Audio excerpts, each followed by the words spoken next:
Facebook post, I need to lose weight. Here's all of the things I'm going to do to lose weight. I'm cutting out sugar. I'm cutting out fried food. I'm going to exercise every day. If you ever see me with a donut or a cookie, grab it out of my hands. Right? I would put that out to as many people as I could if I knew that I was someone who was externally motivated. Because now there's a sense of, oh my God, what if somebody at the bakery saw my Facebook post? Like, that would be really embarrassing. It's also where accountability buddies come in. If you're externally motivated and you've decided you're going to exercise every day, make sure you've got an exercise buddy or a group of buddies. Go jogging together. Meet up at the gym together. Because you're much more likely to show up if your friends are waiting for you than if no one is waiting for you, assuming you are externally motivated. Some of us are motivated by what we call a carrot, and some of us are motivated by what we call a stick, meaning fear or reward. So for some of us, it's a sense of, oh, if I get in shape and lose weight, I will look really good in my bikini this year at the beach. That's the carrot approach. Fear is, oh my God, if I don't get in shape, I'm going to have a heart attack and die.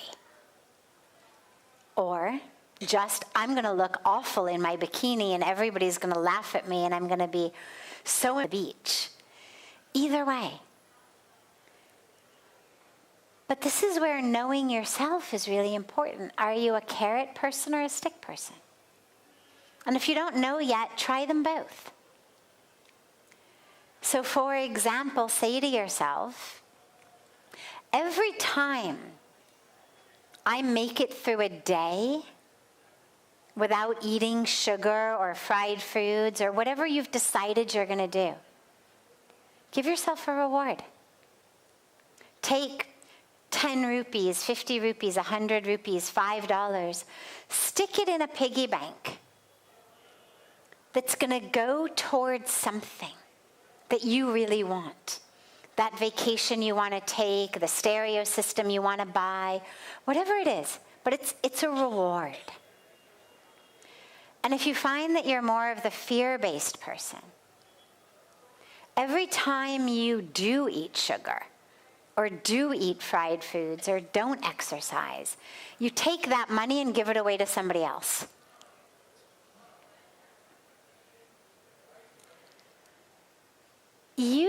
Use techniques. Techniques that work. There's some research actually that shows that if you can get people to have to donate money, don't believe in. So in America, for example, if you're a Democrat, you've got to donate money to the Republican Party, or vice versa. If you don't do what you've promised you're going to do. So before you start, you make a commitment. Every time I eat this sugar or the fried foods or don't exercise or I smoke or I don't meditate, I mean, depending on what your promise is. Every time I'm unfaithful to my spouse, every time I tell a lie. Whatever habit it is you're trying to bring in or change, think of some organization or some person you really don't like. And then commit that every time you do that or don't do it, you've got to donate X amount of money to that person or to that organization.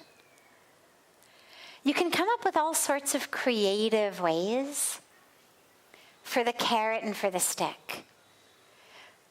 But this is where it helps to know, are you internally, intrinsically motivated or extrinsically motivated? And then work with that. But here's the dilemma on a serious note. If I make a commitment that I'm going to get up and meditate every day, and I don't do it, two things happen. Number one, I lose the benefit of meditation. Okay. But number two, something actually even more dangerous and harmful happens. I start to identify myself as the type of person who doesn't do what I say I'm going to do. And that is a really dangerous self-identification. Because then I'm not going to do anything I say. If I start to say, yeah, I always promise I'm going to get up to meditate. I never do. I never keep my promises. I never fulfill what I say I'm going to do. Then you lose the opportunity to actually ever make change in your life. Because immediately that voice in the head says, you're not going to do it. You're not the type of person who makes changes. You're not the type of person who does what you say you're going to do. So that's actually even more damaging than simply not getting the benefit of meditation. So this is where we also have to be really clear and careful about what promises are we making. Are we making promises that we can keep? I mean, if I'm someone who never exercises, and I make a commitment that I'm going to start running 5 miles a day,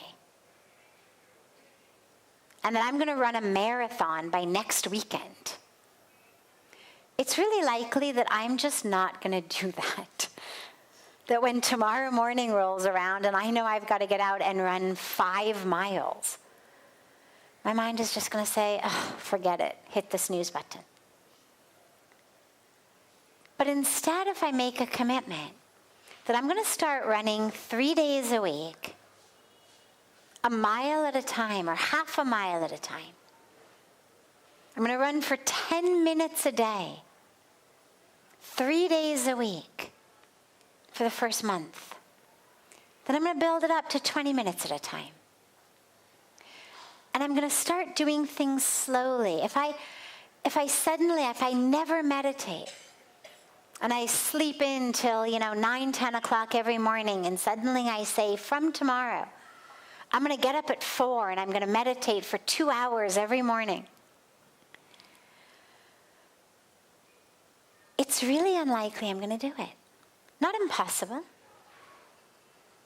If you really want to do it, I would suggest you get yourself to a meditation retreat where somebody comes along with a bell in your face at 4 a.m. every day to make sure you get up. But instead of that, do something reasonable. Do something that you can do. I'm going to get up at 7 o'clock and I'm going to meditate for 5 minutes. This month. Next month, I'll start getting up at 6:30 and I'll meditate for 10 minutes. And over the course of a year, you've gotten yourself to actually get up at Brahma Muhurt and to have a deeper meditation practice.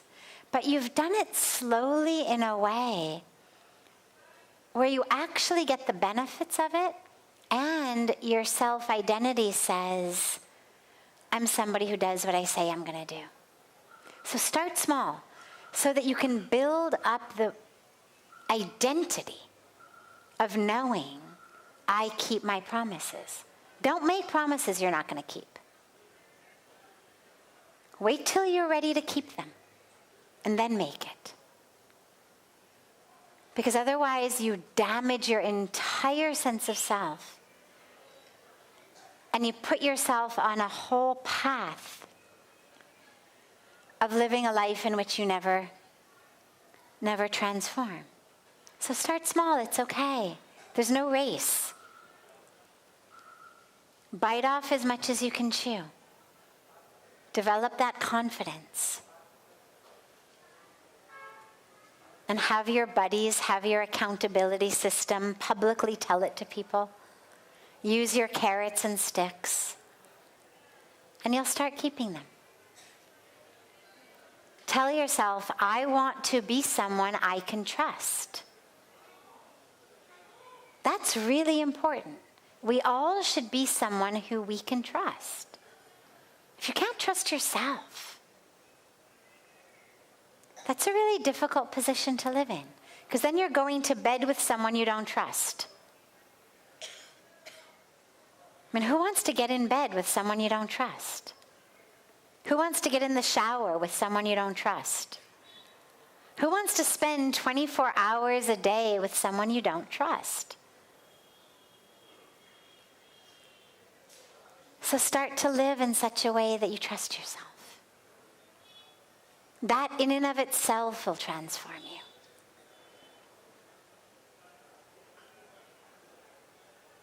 Questions? Any questions anyone here has? Yeah. Here. Namaskar, Sadhviji. When our closed ones, intentionally or unintentionally, end up doing certain things that can, one, annoy you or like hurt you gravely, how can we deal with such situations in a better way, in a more, constructive way? Thank you.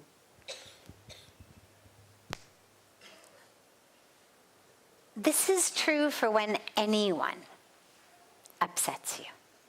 It's obviously harder, it hurts more when it's a loved one, because we expect more from a loved one than we do from a random person on the street. If you're walking down the street and a random person starts shouting obscenities at you, you're going to think, oh, the guy or the lady is drunk or psychotic or, some problem is going on with them. You're not going to take it personally. But when a loved one does it, we take things really personally. But the teaching is the same, which is no one wakes up in the morning and says, I know what I'm going to do. I'm going to hurt him. Gravely, seriously, or just a little bit. I'm going to make his day ruined. I'm going to ruin his life. I'm going to bring him misery. No one plans like that. Every single person is doing the very best they can do with the toolkit they have been given. When a situation arises in our life, we turn to the toolkit we have. And if the situation requires patience, love, understanding, generosity, compassion, and we don't have any of that in our toolkit. Instead, we've got impatience and anger and greed. Well, that's exactly what we're going to use in this situation. Not because we were trying to make a mess of things, but simply because that's all we've got. Even if you study the people we would consider crazy people, evil people, mass murderers, like the worst of the worst, none of them says, I did what I did because I wanted to bring misery to these 6 people or 60 people or 6 million people. They've all got some story, some reason that by their limited, diminished, impaired mental capacity, that was the thing to do. So even those who belong locked up in jail for the rest of their lives, I'm pretty vehemently against the death penalty, but if I weren't the sort of people you would say, those who should be put to death. But in my view, those who should be behind bars forever, even those didn't wake up in the morning and say, I know what I'm going to do. I'm going to wreak havoc on the lives of otherwise good people. Today is the day I'm going to bring misery. So if that's true about the Charles Mansons and Adolf Hitlers of the world, certainly it's true about your family members. They're doing the best they can with a very limited, in some cases very warped, toolbox and vision. A, they don't necessarily even know what the moment requires because their vision is warped. And B, even if they could see what the moment requires, they don't have it. And so in their blindness and their lack of proper tools, they move through the world causing pain. But you've got a toolbox that's got understanding, that's got compassion, that's got wisdom, that's got introspection. Use them to realize it's not about me. Someone else's toolbox is not my karmic dilemma. That's their karmic story. I am responsible for my journey. So if they hurt you, let it, when I was a kid at summer camp, there was a game we used to play in a lake. The summer camp was on a lake. And there was a game we used to play where they would take a watermelon and they would cover the watermelon with something called Crisco, which is it's like margarine. Okay, so it's some kind of synthetic fat, like butter, but not made from milk. Oily, fatty substance. And they would cover the watermelon with it. And the kids would be in two teams. And it was basically like a water version of soccer, football, basketball. I mean, any of these games where you need to carry a ball from one end of the court to the other end of the court. But imagine being in the water and trying to grab hold of a watermelon that has been covered in greasy fat, right? You grab it and then it goes, and it's right out from under you. And then somebody else grabs it and it's right out. And you spend all this time trying to grab hold of it. And you can't. And in the same way, as they are moving through their karmic experience, they're not able to skillfully, successfully address the situations at hand. Like kids in a lake with, their stuff on them. But then the question for us, going with the same metaphor, is, can you imagine yourself with a layer of, let's call it not, grimy Crisco, but let's call it pure ghee, with pure, beautiful ghee in such a way that whatever happened to you just slid off of you. That you were covered like from a yagna ceremony, like we offer ghee into the fire, that you were covered with this beautiful, pure, sacred ghee, such that whatever is said to you, it doesn't go inside. It slides off. And that would be a really nice metaphor to try to move through your day with, of recognizing they're doing the best they can with very faulty tools and blurred vision. But I've got this beautiful layer of ghee over me so that whatever they say or does, it just slides right off me.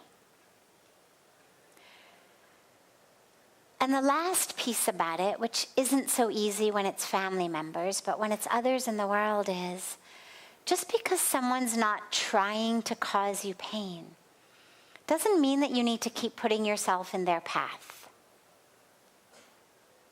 If someone's sick, they've got a cold, a flu, COVID, whatever it may be, and they're coughing and they're sneezing. Now, they're not trying to make you sick. They didn't wake up in the morning and say, I'm going to go out and cough all over everybody and make them sick. So you're not going to hate them or feel horrible about it. But on the other hand, you're going to recognize that isn't a healthy situation for me to stand very close. Because they're sick and it's contagious. And I don't want it. And so to the extent that you can, distance yourself, not just emotionally and spiritually, but also physically. Can you extricate yourself from situations in which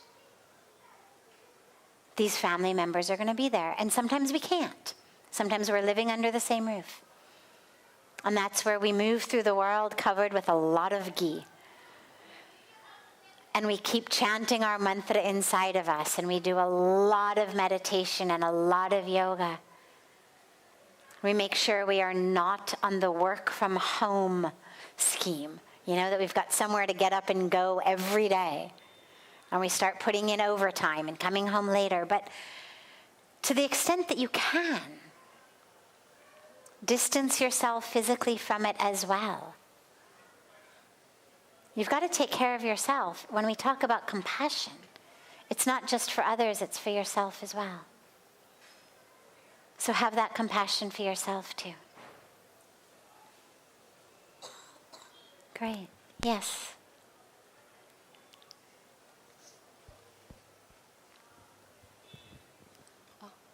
Pranam, Mother Divine. My question to you is how to know that...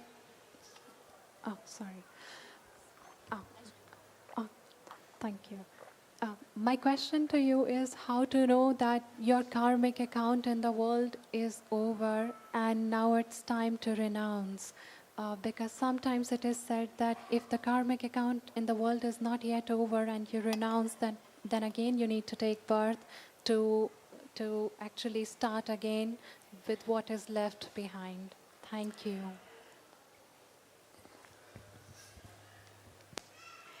Monastic renunciation does not stop your karmic journey. Do not think that just because you wear saffron robes and have taken vows that you're no longer accruing karma.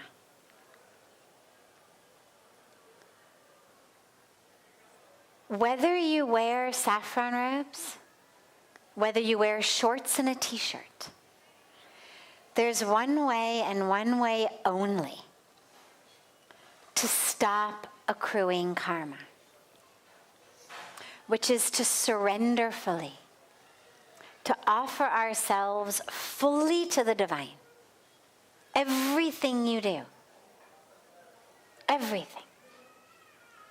Bhagavan Krishna says it so beautifully. He says, Yat karoshi yadashnasi, yaj jahoshi dadasi yat, yat tapasyasi konteya, tat kurushva madarpanam.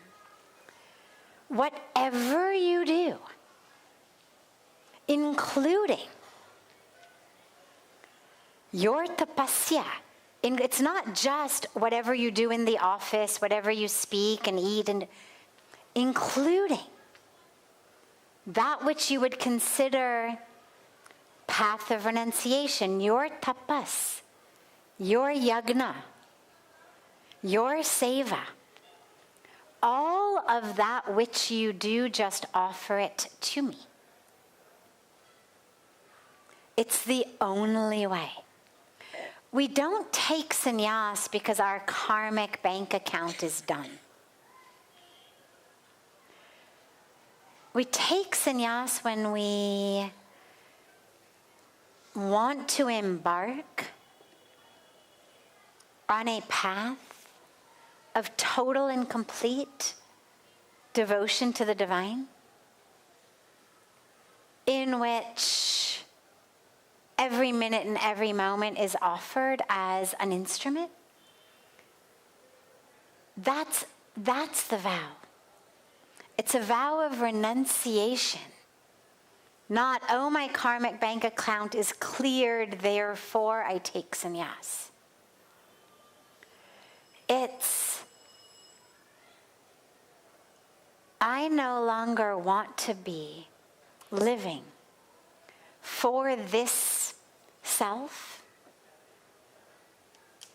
I no longer need to be living for this family that I've created, because obviously no real guru would let you take sannyas as long as there was a family dependent upon you. So I no longer have specific duties in that way. And I can dedicate myself fully. Through that practice, it helps us to clear the karmic bank account. But you don't have to take sannyas to clear your karmic bank account.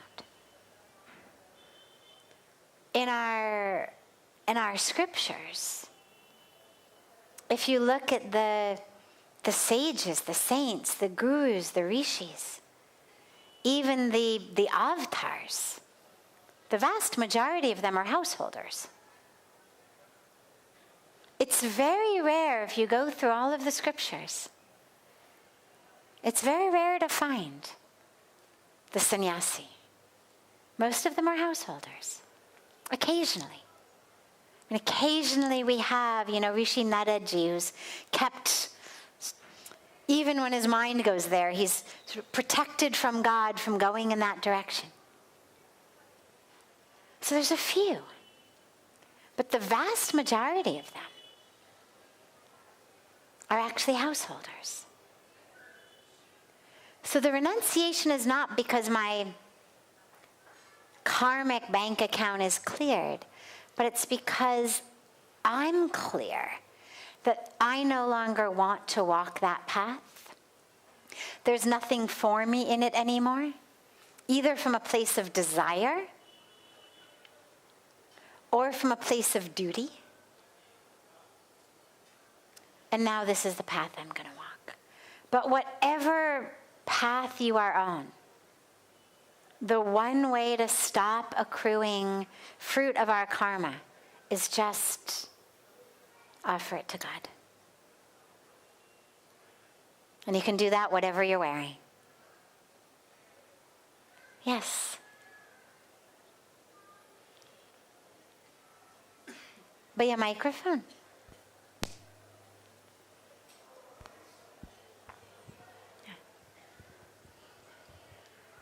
Jai Shri Krishna. Sadhviji, Pujya Swamiji has often said, as with the journey in life, less baggage means more comfort. Yes. Can you expand on that and explain how that's actually achieved and what it actually means? And how Yeah, great.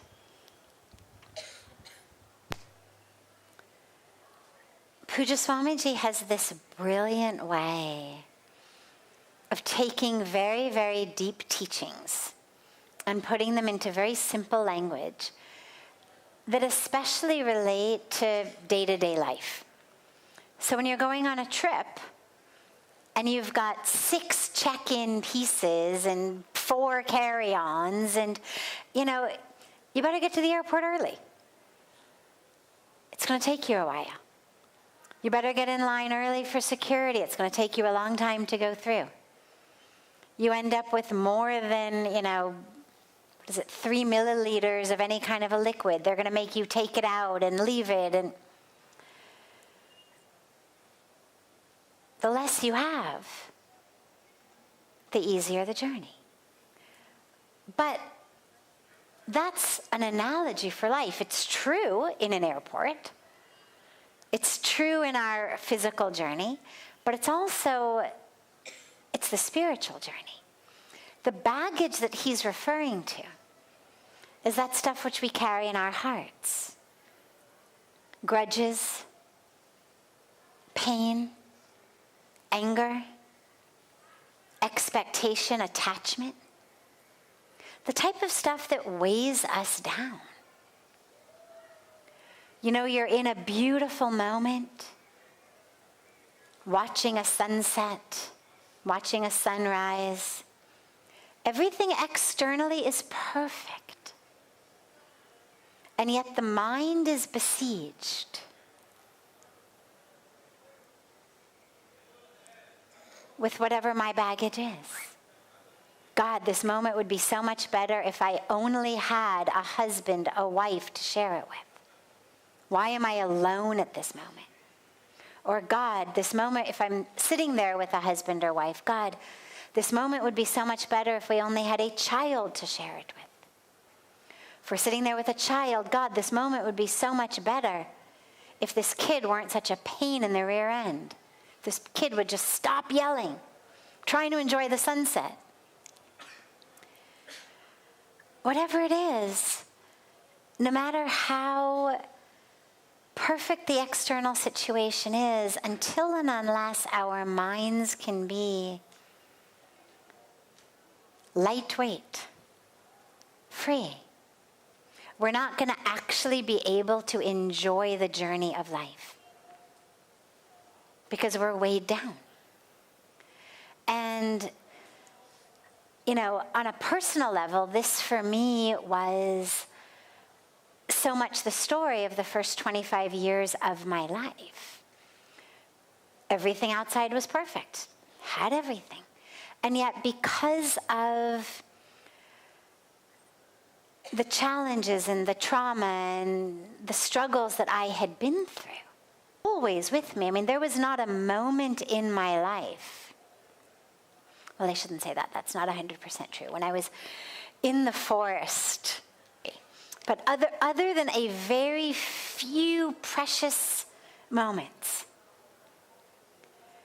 as I was moving through the world, no matter how good everything else was, there was always this kind of low grade, and sometimes high grade, depression, anxiety, feeling of not enoughness, feeling of something is wrong with me, with the environment. Just an inability to be really at peace because of this stuff in the mind. And so that's the baggage. And that's why he says we've got to just let it go. Not because people didn't betray us, not because betrayal is okay, not because abuse is okay, not because these things are not valid, but because they are weighing down our life. And so we let go.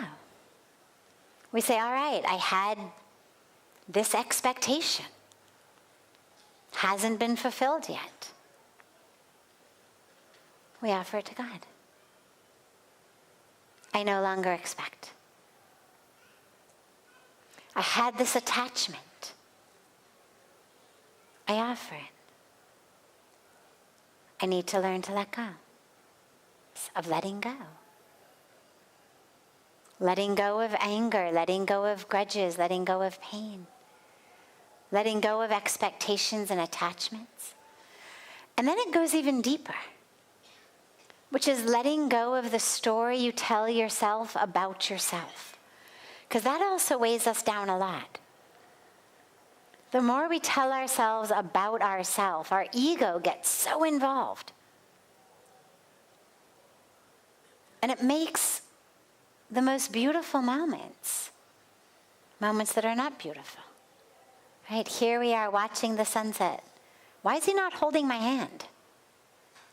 God, he should really be holding my hand. I mean, here we are watching a sunset.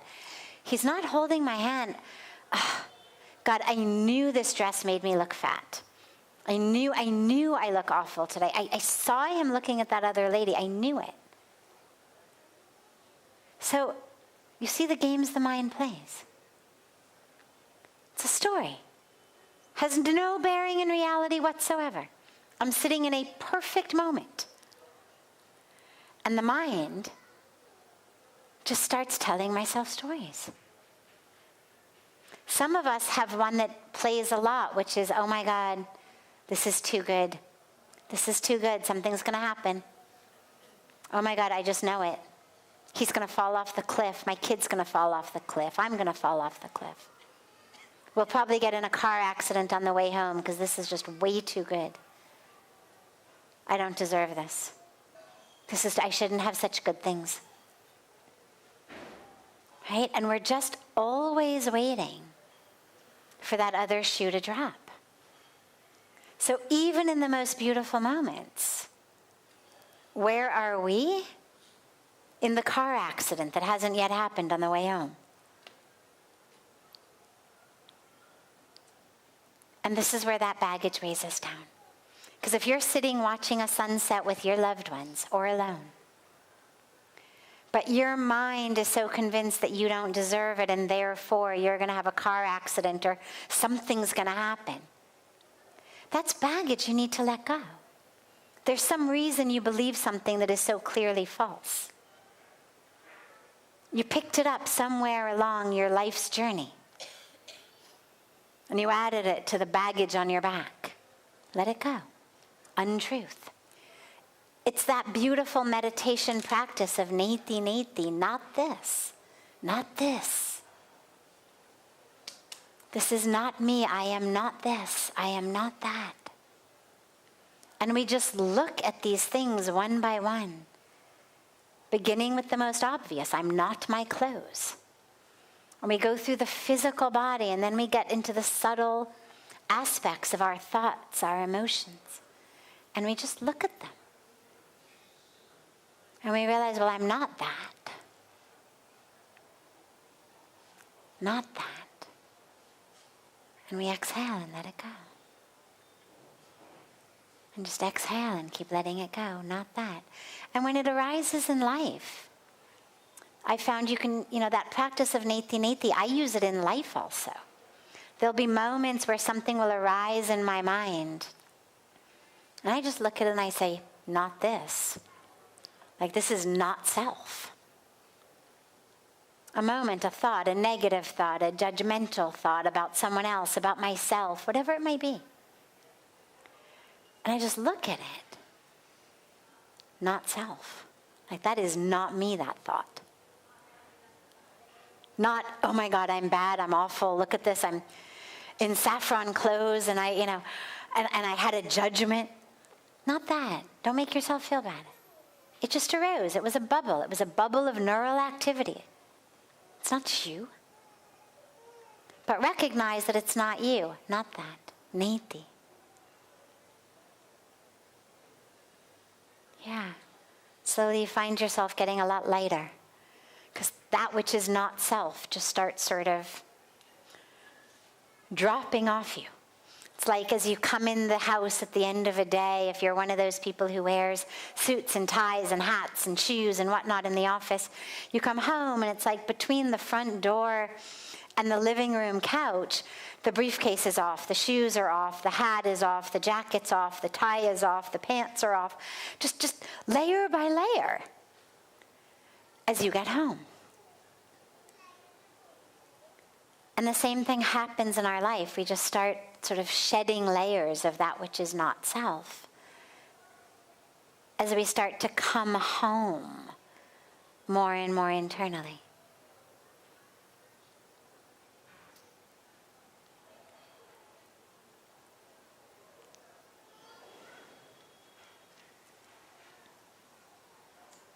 Have a beautiful, beautiful rest of your evening, a beautiful morning and day to our family joining us online. For those of you here, a beautiful morning tomorrow.